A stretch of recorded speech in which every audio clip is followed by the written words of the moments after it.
Hello students, welcome to Solve by Knowledge. இன்னைக்கு நம்ம பார்க்க போகிறது 12th standard mathsல exercise 1.7ல third sum. By using Gaussian elimination method, balance the chemical equation. So இந்த ரியாக்ஷனை நம்ம balance பண்ணுறக்காண்டி x1, x2, x3, x4 அப்படின்னு 4 positive இன்டீஜர்ஸை நம்ம எடுத்துக்கலாம். இதெல்லாம் என்ன பாசிட்டிவ் இன்டீஜர்ஸ். ஸோ இதை நம்ம இங்கே ஒவ்வொரு இதுக்கும் ஒன்று ஒன்று கொடுத்துக்கலாம். So x1 C2H6 plus x2O2 gives x3H2O plus x4CO2. தென் ஒவ்வொரு ஸ்டெப்பாக இந்த ரியாக்ஷனில் எவ்வளோ கார்பனுக்கு, ஹைட்ரஜனுக்கு, ஆக்சிஜன் இருக்குது அப்படின்னு கவுண்ட் பண்ணி எழுதுவோம். ஸோ ஃபர்ஸ்ட் கார்பன் எவ்வளோ இருக்குது அப்படின்னு பார்த்தா இங்கே 2 டைம்ஸ் இருக்குது. ஸோ 2 டைம்ஸ் x1 இங்கே இல்லை, இங்கே இருக்கிறத நம்ம ஈக்குவல் டுவாக எடுத்துக்குவோம். இங்கே என்ன இருக்குது, 1 டைம் x4 இருக்குது. ஸோ இது எப்படி ஈக்குவேஷனாக நம்ம எழுதலாம், 2x1 minus x4 equal to 0. அடுத்து ஹைட்ரஜன் எங்கன்னா இருக்குது, 6x1 இருக்குது, that is equal to 2x3. இதை எப்படி எழுதலாம், 3 டைம்ஸ் x1 ஈக்குவல் டு x3ன்னு எழுதலாம். அதாவது 3x1 minus x3 equal to 0. ஃபைனலாக ஆக்சிஜன் என்ன கொடுத்துருக்காங்க, 2 times x2 is equal to 1 time x3 plus 2 time x4.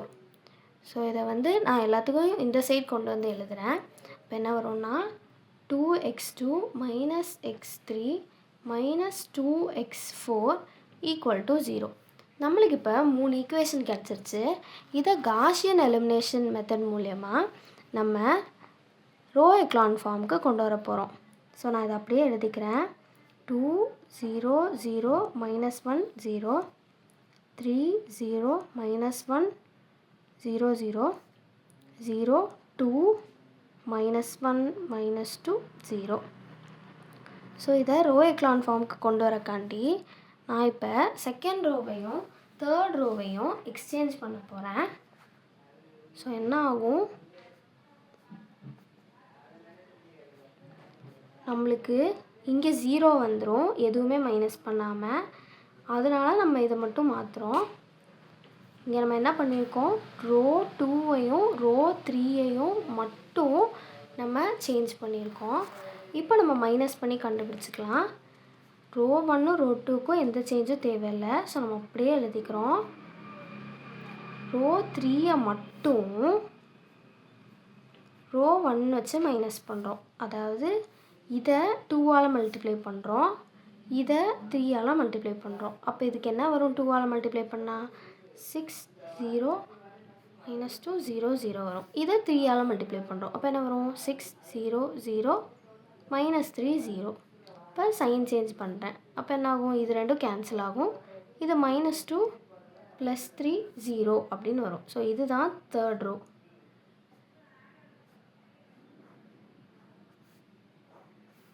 So என்ன வரும், ரோ 3யை மட்டும் நம்ம என்ன பண்ணியிருக்கோம், 2 times row 3 minus 3 time row 1 பண்ணியிருக்கோம். இதுலேருந்து நம்மளுக்கு என்ன தெரியுது, நம்ம இதோட ரேங்க் கண்டுபிடிக்கலாம். ரேங்க் ஆஃப் ஏபியும் ரேங்க் ஆஃப் ஏவும் ஈக்குவல் டு 3 தான். ஆனால் இட் இஸ் லெஸ் தேன் 4.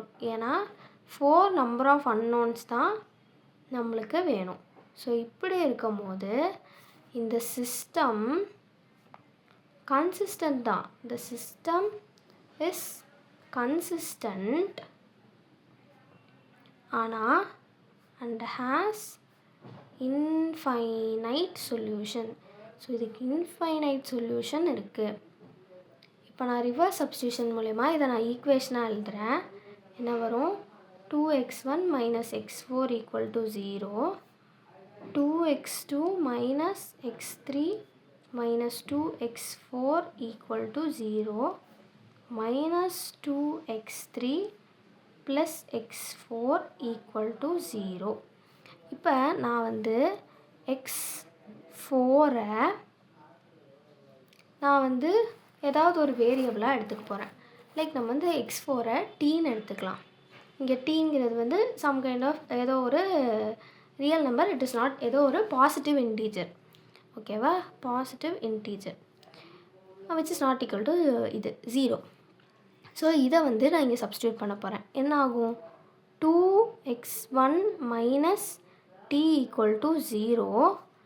அப்போ 2x1 ஈக்குவல் டு t. அப்போ x1ஓட வேல்யூ என்ன?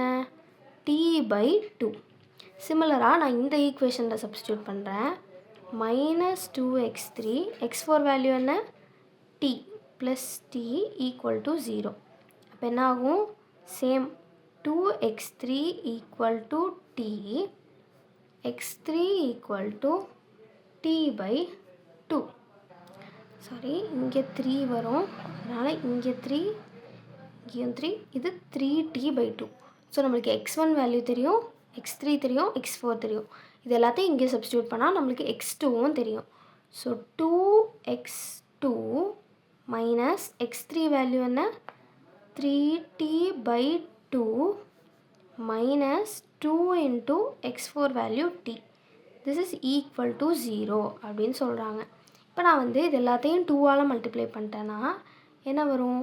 4x2 minus 3t minus 4t equal to 0.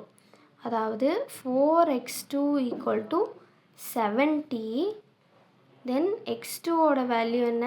7t/4. So நம்மளுக்கு 4 வேல்யூவும் கிடச்சிருச்சு. இப்போ டீக்கு நம்ம ஏதாவது ஒரு வேல்யூ சப்ஸ்டியூட் பண்ணோன்னா நம்மளுக்கு ஆன்சர் கிடச்சிடும். இங்கே டிவைடட் பை 4 இருக்கனால டீயோட வேல்யூ 4ஆக இருந்தால் அது கேன்சல் ஆகும், 4ஓட மல்டிபிள்ஸாக இருந்தால் கேன்சல் ஆகும். ஸோ அதனால் நம்ம டீயை 4னே எடுத்துக்கலாம். So let t is equal to 4. அப்போ என்ன ஆகும்?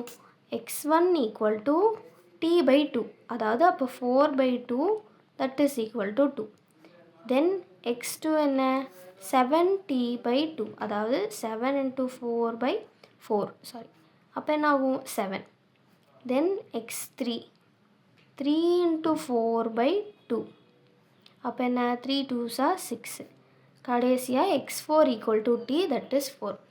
இதை நம்ம ஸ்டார்டிங் எழுதின ஈக்குவேஷனில் சப்ஸ்டியூட் பண்ணிட்டா அதுதான் answer. So 2 times C2H6 plus 7 times O2 gives 6 times H2O plus 4 times CO2.